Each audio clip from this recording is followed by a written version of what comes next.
गिलगित बल्तिस्तान का योम आज़ादी आज बल्तिस्तान डिवीजन में भी कौमी जोश और जज्बे से मनाया गया। योम आज़ादी की मुनासबत से बल्तिस्तान के तमाम अजला में रैलियां और तकरीबात मुनक्किद हुई, जिसमें जंग आज़ादी गिलगित बल्तिस्तान के शहदा को खिराज अकीदत पेश किया गया। स्कर्दू शहर में मरकजी रैली सुबह 9 बजे डिविजनल कम्प्लेक्स स्कर्दू से निकाली गई। रैली शहर के मुख्तलिफ हिस्सों से गुजरकर यादगार शहदा पहुंची, जहां कौमी तराने के साथ कौमी परचम कुशाई की गई। कमिश्नर बल्तिस्तान डिवीजन कमाल खान और डीआईजी बल्तिस्तान रीजन तुफैल अहमद मीर ने परचम कुशाई की, जबकि पुलिस के चाको चौबंद दस्ते ने सलामी दी, जिसके बाद मेहमानों ने जंग आजादी के शहदा की यादगार पर फूलों के नजराने पेश किए। इस मौके पर स्कूल के तलबा ने मिल्ली नगमे और टैबलो पेश किए, जबकि जंग आजादी के मौजू पर तकरीरें भी की। सीनियर सहाफी मोहम्मद कासिम नसीम ने शुरका से खिताब करते हुए कहा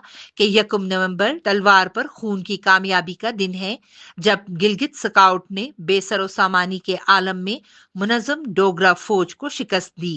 कमिश्नर बल्तिस्तान कमाल खान ने अपनी तकरीर में कहा कि आजादी बहुत बड़ी नेमत है, हमें इस नेमत की कदर करनी चाहिए। दौरान जलसागाह की फजा गिलगित बल्तिस्तान जिंदाबाद, पाकिस्तान पाइंदाबाद के फलक शगाफ नारों से गूंजती रही।